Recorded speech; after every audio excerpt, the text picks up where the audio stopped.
واقعی عقل مند خواتین اس بیان کو سنیں گی تو وہ جو مسکنسپشن پیدا کیا جاتا ہے کہ جناب اسلام میں عورتوں کو آزادی نہیں ہے، جناب اسلام میں عورتوں کے لیے گھٹن ہے، اللہ اکبر، ذرا پہلے اسلام سے پہلے کے حالات پڑھو اور اس کے بعد اسلام کے آنے کے بعد عورتوں کو کیا شاندار مقام میرا دین دیتا ہے۔ اللہ کے نبی نے دا بیسٹ لوگوں کی جب مثال بیان کی، بہترین لوگوں کی مثال بیان کی، تو نبی پاک فرماتے ہیں، ترمذی کی حدیث ہے، سب سے بہتر وہ ہے جو اپنے اہل کے لیے بہتر ہو، یعنی اپنی فیملی کے لیے بہتر ہو، اور آقا فرماتے سنو میں تم سب سے زیادہ اپنے اہل کے لیے بہتر ہوں۔ نبی پاک سب سے زیادہ اپنی فیملی کے لیے بہتر۔ نبی پاک علیہ الصلوۃ والسلام سے ایک شخص نے پوچھا، حضور شوہر پر بیوی کا کیا حق ہے؟ تو آپ نے فرمایا جب وہ کھائے یعنی شوہر کھائے تو بیوی کو کھلائے، جب لباس پہنے اسے بھی پہنائے، اس کے چہرے پر نہ مارے، اسے بدصورت نہ کہے، اور اگر سمجھانے کے لیے اس سے علیحدگی کرنی پڑے تو گھر میں ہی علیحدگی کرے۔ اللہ اکبر۔ ایک بار حضرت عمر فاروق رضی اللہ عنہ کی بارگاہ میں، سنیے گا، بڑا دلچسپ واقعہ۔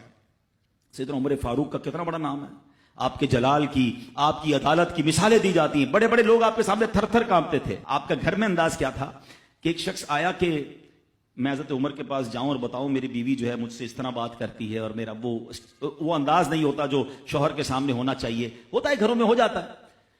تو حضرت عمر کے دروازے پر پہنچا نا، تو اندر سے اسے سیدنا عمر فاروق رضی اللہ تعالیٰ عنہ کی زوجہ ام کلثوم رضی اللہ تعالیٰ عنہ کی ناراضگی کی عالم میں گفتگو کرتے ہوئے سنا۔ وہ حضرت عمر سے بات کر رہی تھی، تو وہ شوہر سوچنے لگا کہ میں تو اپنی بیوی کی شکایت لے کر آیا تھا، حضرت کے تو گھر کا بھی معاملہ ہی ایسا ہی ہے۔ تو وہ کہتے میں واپس ہونے لگا۔ حضرت عمر نے بلا لیا، کہ کیوں آئے تھے؟ تو کہا کہ میں تو حضرت اپنی بیوی کی شکایت کرنے آیا تھا، مگر میں آپ کے دروازے پر آیا، آپ کا بھی معاملہ ہی ایسا ہی ہے، تو میں سمجھ گیا ہم دونوں ایک ہی معاملے میں ہی ہیں۔ اب حضرت عمر نے جو ان کی تربیت فرمائی نا، آپ نے فرمایا میری بیوی کے مجھ پر چند رائٹس ہیں، چند حقوق ہیں، مجھے اس سے چند فائدے حاصل ہوتے ہیں جس کی بنا پر میں اس سے درگزر کرتا ہوں۔ پہلا یہ کہ یہ میرے لیے جہنم کی آڑ ہے، میرا دل اس کی وجہ سے حرام کاموں سے بچا رہتا ہے۔ نمبر دو، جب میں گھر سے نکل جاتا ہوں یہ میری خزانچی بن جاتی ہے، یعنی میرے مال کی نگہبان بن جاتی ہے، میری دھوبن بن جاتی ہے، میرے کپڑے دھوتی ہے، میرے بچے کی پرورش کرتی ہے، میرے لیے روٹیاں اور کھانے پکاتی ہے۔ تو وہ شخص کہتا ہے یہ سارے فائدے تو مجھے بھی اپنی بیوی سے حاصل ہیں، تو میں تو کبھی درگزر سے کام نہیں لیتا، وہ مجھے کہتی میں اسے لڑنا شروع کر دیتا ہوں۔ کہتا آج آپ کی بات سے نصیحت مل گئی، اب میں اپنی بیوی کی چھوٹی موٹی باتوں کو میں بھی درگزر کر دوں گا۔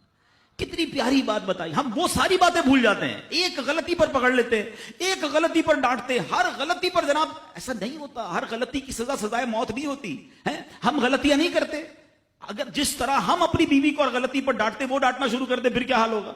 تو ایسا نہ کرے، وہ بھی دل رکھتی ہے۔ ہم نے کسی انسان سے شادی کی ہے، کمپیوٹر سے نہیں کی، ٹھیک ہے نا؟ تو کمپیوٹر بھی آج کل وائرس آ جاتا ہے، تو وہ تو انسان ہے، غلطی ہو گئی، کوئی بات نہیں۔ تو سبحان اللہ، اتنا